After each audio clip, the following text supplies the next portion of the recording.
الرحمن الرحيم لله ما في السماوات وما في الأرض لله ما في السماوات وما في الأرض لله ما في السماوات وما في الأرض وإن تبدوا ما في أنفسكم أو تخفوه يحاسبكم به الله فيغفر لمن يشاء ويعذب من يشاء فيغفر لمن يشاء ويعذب من يشاء والله على كل شيء قدير والله على كل شيء قدير.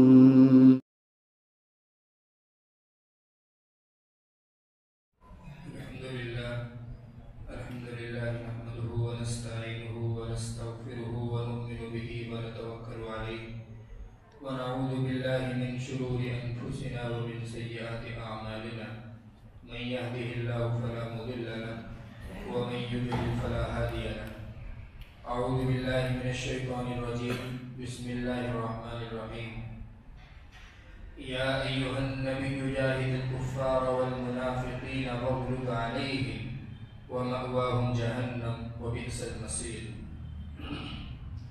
ضرب الله مثلا للذين كفروا امرأة نوح وامرأة لوط كانتا تحت عبدين من عبادنا صالحين فخانتاهما فلم يغنيا عنهما من الله شيئا وقيل ادخلا النار مع الداخلين إلى آخر الآية. گزشتہ نشست میں سورہ تحریم کی پارہ نمبر 28 کی سب سے آخر کے رکوع کی کچھ ابتدائی آیات دوران گفتگو آئی تھی اور ان کی تفسیر پھر ان میں چھپے رموز اوقاف مختصراً بیان ہوئے تھے. اس رکوع میں تقریباً 5 آیتیں ہیں جن میں سے 2 آیتیں ڈسکس ہو چکی تھی.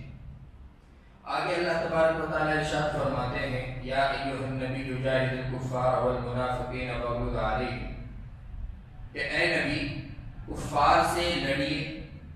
یہی ترجمہ مفسرین نے کیا ہے کفار سے لڑیے والمنافقین اور دوگلے لوگوں سے بھی لڑیے واغلظ علیہم اور ان پر ناراض ہوئیے وَمَأْوَاهُمْ جَهَنَّمْ ٹھکانہ تو ان کا جہنم ہے ہی وَبِئْسَ الْمَصِيرُ اور وہ بہت ہی برا ٹھکانہ ہے.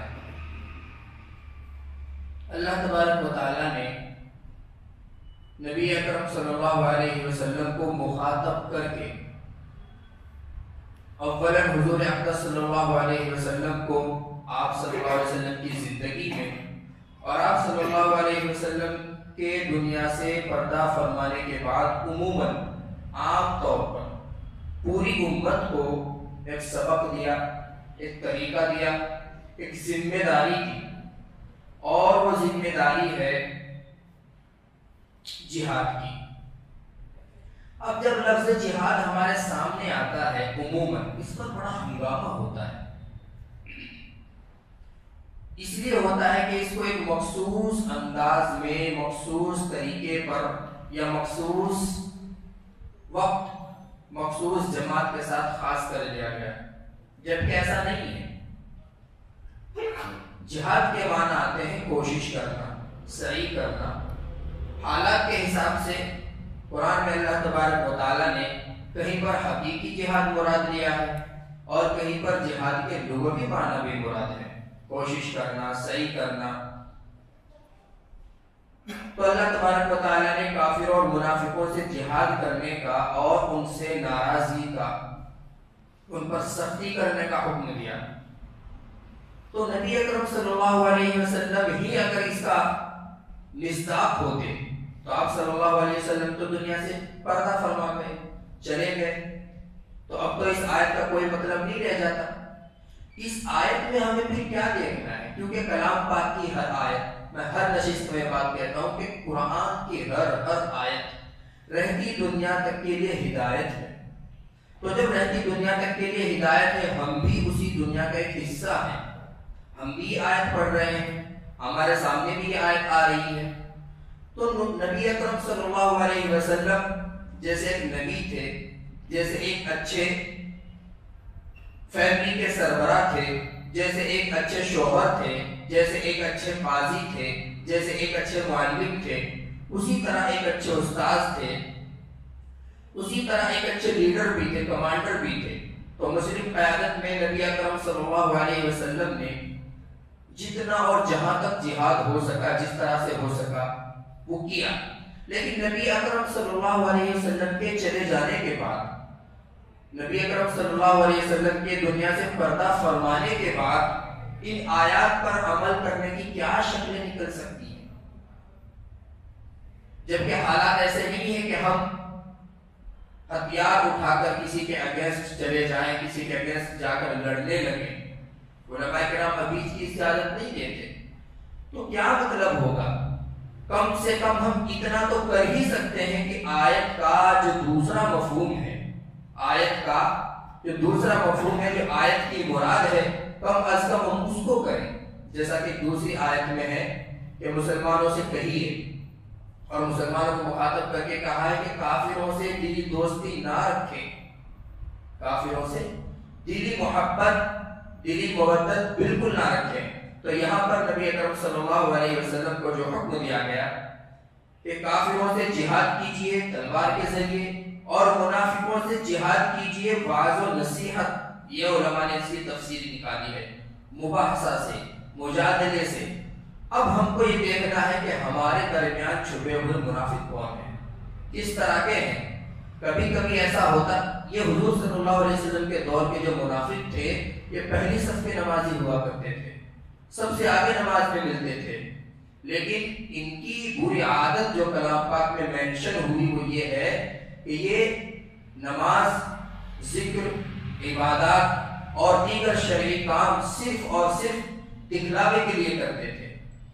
تو آج جو ہمارے آس پاس اس طرح کے لوگ ہیں، یا اس طرح کی ذہنیت کے لوگ ہیں، اللہ معاف کرے، کچھ ہمارے ہی بھائی جو اگلی صف کے نمازی ہیں، جو اذان پر گھر سے نماز کے لیے نکل پڑتے ہیں، وہ گاہے بگاہے نہ چاہتے ہوئے بھی اس روش پر ہیں، اور اسلام کے خلاف، مسلم قیادت کے خلاف، یہاں تک کہ علماء کے خلاف اگر زبان درازی کوئی کر رہا ہے تو اس کی سپورٹ کرتے ہیں،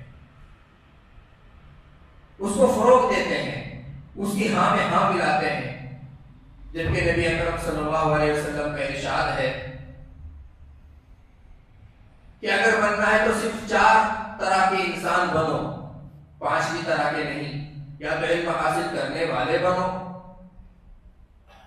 یا عالم بنو، یا ان کی باتوں پر عمل کرنے والے بنو، یا ان سے محبت کرنے والے بنو۔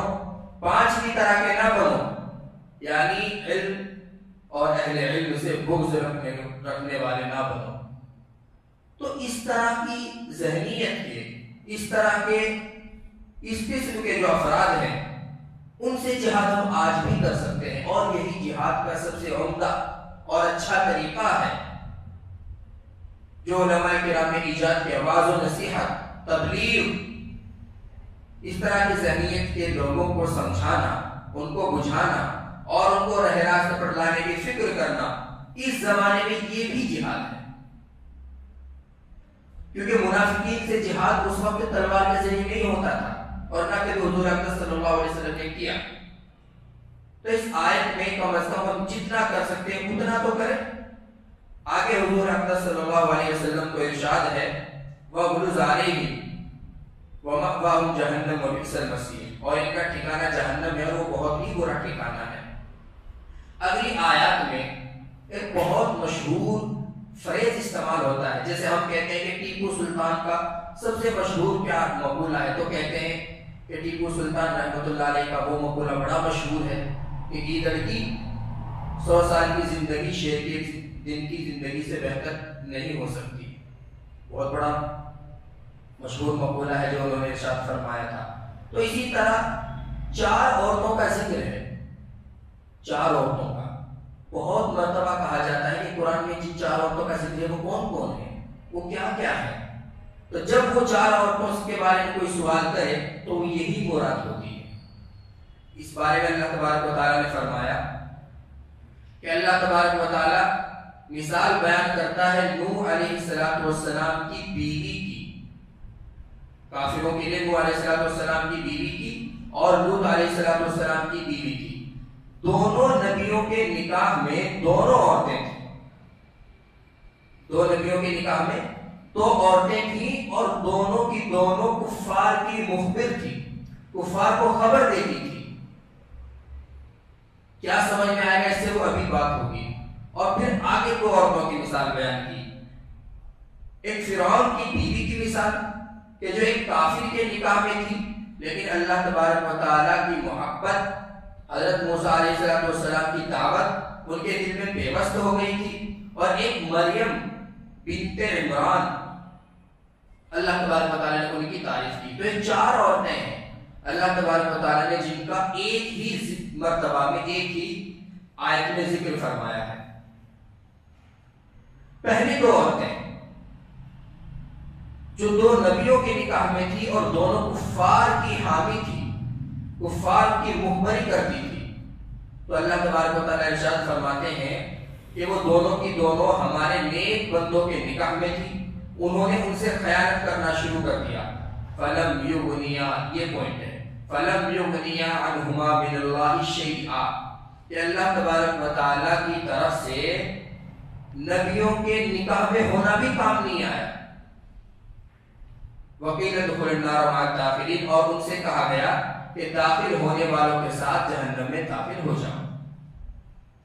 دوسری وہ عورتیں ہیں جو کافر کے نکاح میں تھی، یعنی فرعون کی بیوی آسیہ، اللہ تبارک و تعالیٰ کے احکام کو بجا لائیں اور اللہ تبارک و تعالیٰ نے اچھا جب فرعون کو پتا چلا کہ حضرت موسیٰ علیہ السلام کی باتوں سے متاثر ہیں اور ان پر تبلیغ بھی آئی، تو موسیٰ علیہ السلام اس زمانے میں فرعون کے اگینسٹ مانے جاتے تھے، تو جو ادھر تھا اس کو فرعون بہت بری سزا دیتا تھا۔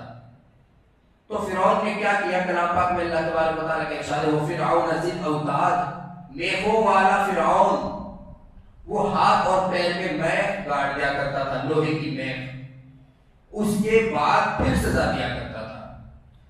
تو اپنی بیوی آسیہ پر بھی اس نے رحم نہیں کیا، چاروں ہاتھوں پیروں میں میخ اس کے گاڑ دی، اس کے بعد میں اس کے اوپر ایک بڑا بھاری پتھر رکھ دیا اور پھر اپنے درباریوں کو حکم دیا کہ اب اس کے اوپر سے بہت بڑا پتھر اوپر چڑھ کے اس کے اوپر ڈال دو۔ اس وقت کی بات ہے، اِذْ قَالَتْ رَبِّ ابْنِ لِي عِندَكَ بَيْتًا فِي الْجَنَّةِ، جب انہوں نے کہا کہ اے میرے رب، یعنی کہ فرعون کی بیوی آسیہ نے جب کہا کہ اے میرے رب اپنے پاس میرے لیے جنت میں ایک گھر بنا اور فرعون سے اور اس کے کام سے مجھے نجات دے اور ظالم قوم سے بھی مجھے نجات دے۔ اب یہ 4 عورتوں کا قصہ ہے، مریم علیہ السلام کا قصہ تو مشہور ہے ہی، باقی یہ جو 3 عورتیں تھیں ان کا ذکر بھی آج آیا۔ تو ان سے سمجھ میں کیا آیا؟ کیونکہ کسی بھی آیت کو، اس میں بیان کیے گئے قصے کو، اس میں بیان کیے گئے واقعات کو بیان کر کے کچھ نہ کچھ سمجھانے کا مقصد ہوتا ہے۔ تو اس سے سمجھ میں یہ آیا کہ اگر کسی انسان کو یہ وہم و گمان ہو کہ اس کے خاندان کے یا اس کے بھائی بہن یا اس کے اعزاء و اقارب نیک ہونے کی وجہ سے اس کو بچا لیں گے، تو ان کی غلط فہمی ہے۔ کلام پاک میں اللہ تبارک و تعالیٰ کہتا ہے وَلَا تَزِرُ وَازِرَةٌ وِزْرَ أُخْرَىٰ، اور قیامت کے دن کوئی کسی کا بوجھ نہیں اٹھائے گا، سب کو اپنے اپنے کی کا حساب دینا ہوگا۔ یوم یفر المرء من اخیہ وامہ وابیہ وصاحبتہ وبنیہ، ہر انسان ایک دوسرے سے بھاگے گا۔ تو جیسے حضرت نوح اور حضرت لوط کے نکاح میں ہونے کے باوجود بھی، انبیاء کرام کے نکاح میں ہونے کے باوجود بھی، ان انبیاء کی نبوت، ان انبیاء کا علم، ان انبیاء کا اللہ تبارک و تعالیٰ سے کنیکشن ان کی بیویوں کے کام نہیں آیا، اسی طرح وہ انسان جو اپنے آپ کو یہ بہت مشہور ہے لوگوں میں یہ بات کہ میرا تو بیٹا ہے، میرا تو بھتیجا فلاں عالم ہے، اس کا دامن پکڑ کے جنت میں چلا جاؤں گا، یہ بھی گارنٹی نہیں کہ وہ بھی جنت میں جائے گا یا نہیں جائے گا۔ تو اس لیے ہر انسان کو اپنی اپنی فکر کرنی ہے۔ اگر کوئی انسان کفر میں پیدا ہوا، اس کے ارد گرد چاروں طرف کفر ہے، اس کا باپ کافر ہے، اس کی ماں کافر ہے، اس کے بھائی کافر ہے، تو قیامت کے دن یہ اسے قابل قبول نہیں ہوگا کہ میں تو کافروں میں پیدا ہوا تھا، مجھے تو کسی نے صحیح بات نہیں بتائی۔ ہر انسان پر اللہ تبارک و تعالیٰ کی وحدانیت پر ایمان لانا، اللہ تبارک و تعالیٰ کو ایک ماننا اور حضور اکرم صلی اللہ علیہ وسلم کی تعلیمات پر عمل کرنا یہ فرض ہے۔ کہا جاتا ہے کہ اگر دنیا میں انبیاء کرام علیہ السلام نہ بھی تشریف لاتے، تمام انبیاء دنیا میں نہ آتے، کوئی بھی نہ آتا، تب بھی دنیا میں پیدا ہونے والے انسان پر اللہ تبارک و تعالیٰ کی وحدانیت پر ایمان لانا، اللہ کو ایک ماننا ضروری تھا۔ اور ایک عربی شاعر نے شعر میں کہا ہے کہ جب ایک جانور کی مینگنی، ایک جانور کی لید یا ایک جانور کا گوبر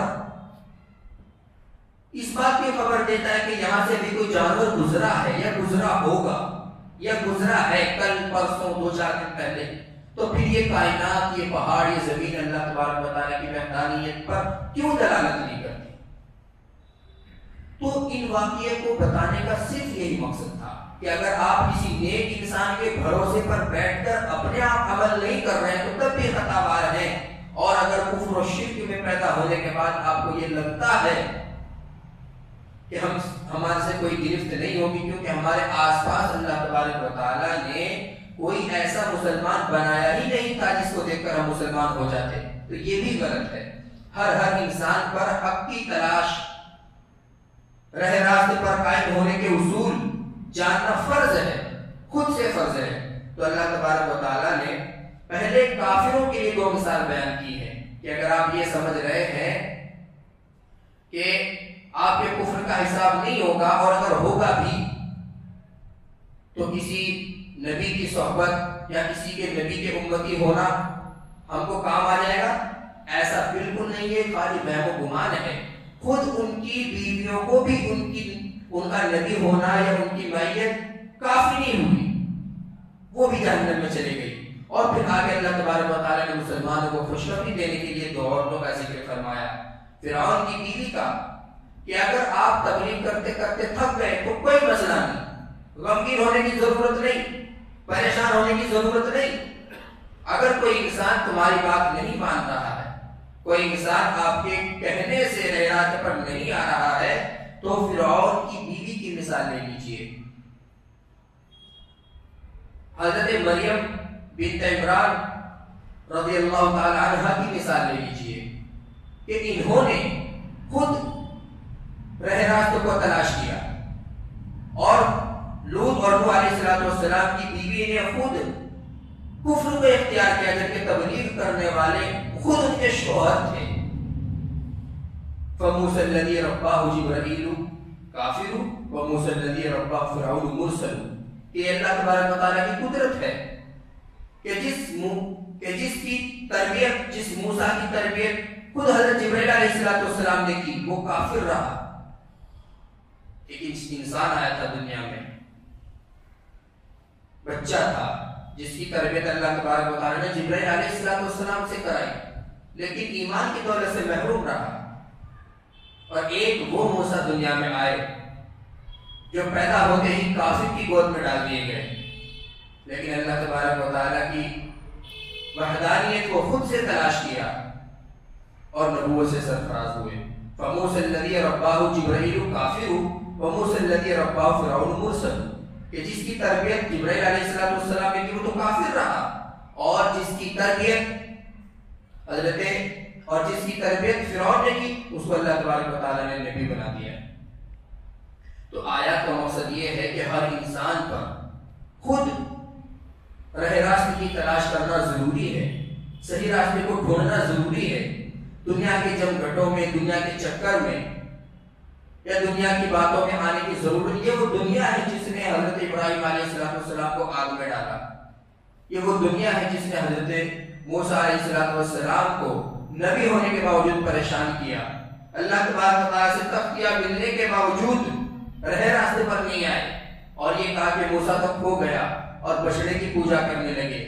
یہ وہ دنیا ہے جس نے حضور اقدس صلی اللہ علیہ وسلم کو طائف میں لہو لہان کر دیا اور نبی اکرم صلی اللہ علیہ وسلم کو جنگ لڑنے پر مجبور کر دیا. یہ وہ دنیا ہے جس نے کسی نبی کو نہیں چھوڑا, کسی کو آرے سے کاٹ دیا, کسی کو زندہ جلانے کی کوششیں کی, کسی کو اتنا پریشان کیا کہ اللہ تبارک و تعالیٰ نے ان کو آسمانوں پہ اٹھایا. تو یہ آپ کو کہاں چھوڑیں گے؟ تو یہ دنیا ہے, اس نے نبیوں کو نہیں چھوڑا. تو ایک عام انسان کو نبیوں کے فالوورز کو کیسے بخشے؟ آیات کا یہی مقصد اور یہی پیغام ہے کہ آپ مضبوطی سے اپنے رب کی عبادت کرتے رہیے اور اس کے راستے پر چلتے رہیے جیسا کہ چلنا چاہیے. اور دنیا کیا کرتی ہے, کیا تدبیریں آپ کے خلاف کر رہی ہے, اس سے بے پرواہ ہو جائیے. وَمَكَرُوا وَمَكَرَ اللَّهُ وَاللَّهُ خَيْرُ الْمَاكِرِينَ. 1400 برس پہلے اللہ تبارک و تعالیٰ نے کہہ دیا کہ اسلام کے خلاف ان لوگوں نے پروپیگنڈا کیا, لیکن اللہ تبارک و تعالیٰ بھی تو پروپیگنڈا کر سکتے ہیں. اللہ تبارک و تعالیٰ سے زیادہ اچھی تدبیر کون کر سکتا ہے؟ تو اگر آج اسلام کے خلاف, مسلمانوں کے خلاف پروپیگنڈے ہو رہے ہیں تو آپ اس سے قطع نظر اللہ تبارک و تعالیٰ کی طرف دور لگا کر رکھیے, اس کے بن کر رہیے اور اللہ تبارک و تعالیٰ کی وحدانیت کی تلاش میں رہیے. وحدانیت کا اقرار کرنے کے بعد وحدانیت پر قائم رہنے کی دعا کرتے رہیے اور حضور اقدس صلی اللہ علیہ وسلم کے بتائے ہوئے طریقے پر چلیے اور چلنے کی دعا کیجیے, استقامت کی دعا کیجیے. یہی اس آیت کا مقصد تھا کہ اللہ تبارک و تعالیٰ بے نیاز ہے. وہ کافر کے گھر میں رسول پیدا کر دے اور رسول کے گھر میں کافر پیدا کر دے. تو اللہ تبارک و تعالیٰ بے نیاز ہے. اگر آپ سے کام لے رہا ہے تو آپ بڑے خوش قسمت ہیں, نہیں تو وَإِن تَتَوَلَّوْا يَسْتَبْدِلْ قَوْمًا غَيْرَكُمْ ثُمَّ لَا يَكُونُوا أَمْثَالَكُمْ. اور اگر تم روگردانی کرو گے تو اللہ تبارک و تعالیٰ ایک ایسی قوم کو لائیں گے جو تم سے اچھی عبادت کرے گی اور وہ تمہاری جیسی نہیں ہوگی. اور اللہ تبارک و تعالیٰ نے یہ کر کے دکھایا. خود ہمارے ہندوستان میں اس کی مثالیں ہیں کہ اسلام موجودہ دور میں سب سے پہلے دہلی میں تھا اور آج دہلی فحاشی کا سب سے بڑا اڈا ہے. جب ان لوگوں نے قدر نہیں کی, علماء کرام کے چلے جانے کے بعد وہ لوگ عیاشی میں مبتلا ہو گئے, تو اللہ تبارک و تعالیٰ نے علم کو کہیں اور ٹرانسفر کر دیا.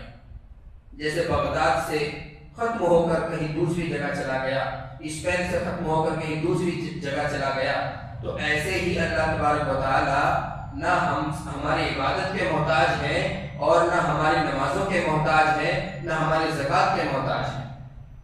اگر ہم اپنے کو خوش قسمت سمجھ کر ان اوقات سے, ان گھڑیوں سے فائدہ اٹھاتے رہیں تو اللہ تبارک و تعالیٰ ہم کو اپنی رضا نصیب فرماتے رہیں گے اور یہ حالات ایسے ہی رہیں گے. اور اگر ہم اسی طرح ٹھیٹ بنے رہے کہ حالات کو دیکھ کر بھی ہمیں عقل نہ آئی, تو پھر سمجھ جائیے کہ اللہ تبارک و تعالیٰ تمہاری جگہ اور ہماری جگہ ایک دوسری قوم کو لانے والے ہیں. اور یہ حالات بہت قریبی مناظر سے دیکھنے کو مل رہے ہیں, بس صرف سمجھنے کی ضرورت ہے. اس وقت کو آنے میں ذرا دیر نہیں لگتی. آیا چاہتا ہے تو اللہ تبارک و تعالیٰ سے خوب گڑ گڑا کر حالات کی دعائیں مانگنی چاہیے. آئے دن فسادات, ظلم و ستم چن چن کر مارے جانے کا سلسلہ عروج پر ہے. اللہ رحمت چن چن کر دہلی میں سڑکوں پر نظر آنے والے مسلمانوں کو دوڑا دوڑا کر پیٹا جا رہا. یہ کل کا واقعہ ہے جب میں سفر میں تھا. تو سمجھ میں یہی آتا ہے کہ موقع کو غنیمت جان کر جتنی عبادت کی جا سکتی ہے, جتنے اچھے کام کیے جا سکتے ہیں, کرتے رہیے. یہ امید مت رکھیے کہ ہم 60 کو پہنچیں گے یا ہم اپنے دادا اور آبا و اجداد کی طرح 65 کو پہنچیں گے, 70 کو پہنچیں گے. نہ جانے کون سی ہوا آ جائے اور ساتھ لے جائے, کچھ پتا نہیں. اور نوجوان تو خاص طور پر ٹارگیٹ میں رہتا ہے. تو اللہ تبارک و تعالیٰ سے حالات کی درستگی کی دعائیں مانگنی چاہیے، اپنی کوتاہیوں کی دعائیں مانگنی چاہیے، اور اللہ تبارک و تعالیٰ سے لو لگا کر، دل لگا کر یہ عہد کرنا چاہیے کہ اللہ آپ کی ناراضی جن جن کاموں سے ہوتی ہے یا تو ان کی طرف ہماری رہنمائی فرما دے، پھر غیب سے مدد فرما کر ہمارے دل میں ان کی نفرت ڈال دے۔ آج جتنے بھی اچھے کام ہیں میں قسم کھا کے کہہ سکتا ہوں کہ وہ غنیمت ہے ہمارے لیے۔ ایک فقیر باہر آپ سے پیسے مانگتا ہے، آپ اس کو اگنور کر کے مت چلیے، وہ غنیمت ہے ہمارے لیے۔ کل آپ تلاش کر کر کے ڈھونڈتے ہوئے دیں گے لیکن لینے والا کوئی نہیں ہوگا، پیسوں کی اتنی فراوانی ہوگی۔ آج کسی مدرسے کے مسجد کے سفیر آپ کی خدمت میں آتے ہیں تو یہ غنیمت ہے، ان کو نظر انداز مت کیجیے۔ یہی ان آیات کا پیغام تھا، یہی ان آیات کا مقصد تھا۔ اللہ تبارک و تعالیٰ جو قصے بیان کرتے ہیں وہ کلام پاک کو ناول بنا کر بیان نہیں کرتے، کلام پاک کوئی قصوں کی کتاب نہیں۔ یہ بات تو اللہ تبارک و تعالیٰ نے قرآن کی پہلی ہی آیت میں بتلا دی اور کلیئر کر دی، ذالک الکتاب لا ریب فیہ ھدی للمتقین، کہ اس میں کوئی ڈاؤٹ نہیں ہے اور یہ متقیوں کے لیے ہدایت ہے۔ پہلی ہی آیت میں اس اشکال اور اس وہم کو دفع کر دیا، متقیوں کے لیے ہدایت ہے، بس اس میں ہدایت تلاش کرو گے تو ہدایت ملے گی، اس میں کچھ اور چیز تلاش کرنے لگو گمراہ ہو جاؤ گے۔ بہت سے لوگ تعویذ گنڈوں کے لیے استعمال کرتے ہیں، خوب پیسہ کماتے ہیں، آخرت ان کی برباد۔ بہت سے لوگ اس کی آیتوں سے نہ جانے کیسے کیسے مطلب اور مقصد نکال کر اپنا الو سیدھا کرتے ہیں۔ کبھی ایک آدھ بات کوئی سچی ہو جاتی ہے، کبھی کوئی ایک آدھ بات جھوٹی ہو جاتی ہے، وہ بڑے پاپا کہلاتے ہیں۔ تو صرف اور صرف کلام پاک ہدایت کی کتاب ہے، اس سے ہدایت ہی لینی چاہیے، اور کلام پاک کی ہر آیت میں ہدایت ہے۔ اگر کوئی قصہ اسی طرح جو لمبے لمبے قصے ہیں میں ان کو اکثر نہیں چھیڑتا تفسیر میں، کہ پہلے 1 گھنٹے تک وہ قصہ بیان کرتے ہوئے آئے تو نیند کا ماحول، پھر بعد میں اس کا خلاصہ بیان کرنے لگے تو اس سے ریلیٹڈ کرنا بڑا مشکل۔ تو کلام پاک میں اگر کہیں قصے، یہ بھی قصے کی شکل میں تھا، خود اللہ تبارک و تعالیٰ کہتے ہیں کہ ہم مثال بیان کرتے ہیں آپ کے سامنے۔ تو کلام پاک میں جہاں بھی قصوں کا جو قصوں والی آیتیں ہیں ان کا کچھ مقصد ہے، اور ایک آیت کا یہ مقصد تھا جو آپ کے سامنے بیان کیا گیا۔ تو دعا کریں کہ اللہ تبارک و تعالیٰ ہمیں اسلام پر قائم رکھے اور موجودہ پرفتن دور میں استقامت عطا فرمائے۔ بڑا نازک دور ہے، گڑ گڑا کر اللہ تبارک و تعالیٰ سے دعا کرنے کی سخت ضرورت ہے۔ جب بھی وقت ملے، جہاں بھی ملے، جس نماز کے بعد بھی ملے، 2 رکعت کم از کم اس نیت سے پڑھ لینی چاہیے کہ اللہ تبارک و تعالیٰ، یہاں تو حالات نارمل ہے، احساس نہیں ہوتا، کیونکہ گرمی میں کسی انسان کو سردی کی بات بتائیں تو اس کو افسانہ لگتی ہے، اور سردی میں گرمی کی بات بتائیں تو اس کو افسانہ لگتی ہے۔ ابھی یہاں بیٹھ کر میں ادھر کی گرمی کا احساس کر رہا ہوں تو مجھے لگ رہا ہے کہ اتنی گرمی کیسے تھی، آگ برس رہی تھی، آگ۔ تو اسی طرح یہاں کا احساس نہیں ہے، لیکن اللہ تبارک و تعالیٰ نے تمام مسلمانوں کو ایک جسم کی طرح بنایا ہے۔ کسی کو تکلیف پہنچتی ہے، جسم کے کسی ایک جز کو تکلیف پہنچتی ہے تو پورا بدن کانپ اٹھتا ہے۔ تو جہاں جہاں بھی مسلمان پریشان ہیں سب کے لیے دعا کریں، اور اللہ تبارک و تعالیٰ نے اگر یہاں ماحول اچھا بنا رکھا ہے تو اس کے اچھا ہونے کی دعا کریں۔ کثرت پر کبھی فخر مت کریں۔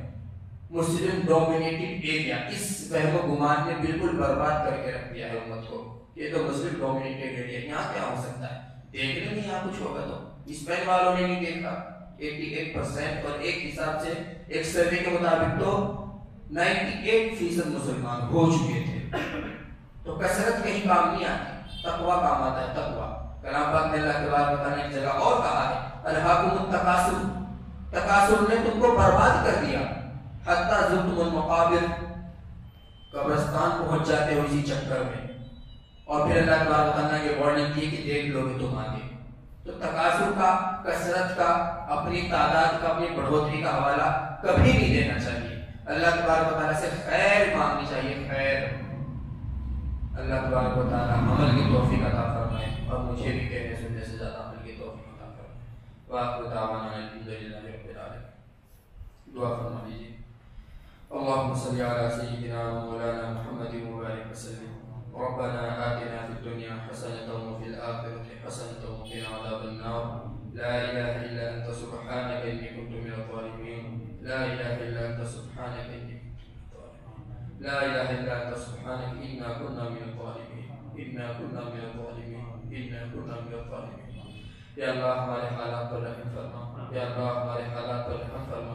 یا اللہ ہم جتنے بھی گناہ کرتے ہیں، بے شک کرتے ہیں، یا اللہ ہم اقرار کرتے ہیں، اقراری مجرم ہیں، یا اللہ ان گناہوں کی ہمارے دلوں میں نفرت بٹھا دیجیے، یا اللہ ان گناہوں سے قدرتی طور پر ہم کو روک دیجیے، یا اللہ جہاں جہاں حالات خراب ہیں یا اللہ وہاں کے مسلمانوں کی حفاظت فرما، یا اللہ خیر کے فیصلے فرما، یا اللہ خیر کے فیصلے فرما، یا اللہ ہمارے اوپر حالات ہمارے کارناموں کی وجہ سے ہیں، اور آپ نے اپنے کلام پاک میں اپنے نبی کی زبانی اس کی ترجمانی بھی کرائی ہے، یا اللہ لیکن ہماری غفلت ہے کہ اس طرف ہماری توجہ نہیں جاتی، یا اللہ ہمارے ظلم عظیم کو معاف فرما، یا اللہ دعوت کے کام میں جو ہم سے کوتاہی ہو رہی ہے یا اللہ ہماری اس کوتاہی کو درگزر فرما، یا اللہ ہم کو ایمان پر، اسلام پر، نبی صلی اللہ علیہ وسلم کے احکامات پر مضبوطی سے عمل پیرا ہونے کی توفیق عطا فرما، یا اللہ دور حاضر میں مسلمانوں کو ہمت اور حوصلہ عطا فرما، ہمت اور حوصلہ عطا فرما، پستی سے، بزدلی سے، مایوسی سے حفاظت فرما، یا اللہ مایوسی سے حفاظت فرما، یا اللہ حاضرین مجلس جتنے بھی یہاں بیٹھے ہیں یا اللہ جس کے دل میں جو بھی تمنا ہے یا اللہ سبوں کی جیسے تمناؤں کو جیسے مرادوں کو پورا فرما، یا اللہ ان جتنے بھی ایسا وقال میں دنیا فانی سے رخصت ہو چکے ہیں سبوں کی مغفرت کے فیصلے فرما، سبوں کو شفاء کامل نصیب فرما، یا اللہ سبوں کو تندرستی والے زندگی عطا فرما، اللہ ہماری مختصر سے دعاؤں کو نبی اکرم صلی اللہ علیہ وسلم کے صدقے میں قبول فرما۔ سبحان ربک رب العزة عما یصفون وسلام علی المرسلین والحمد للہ۔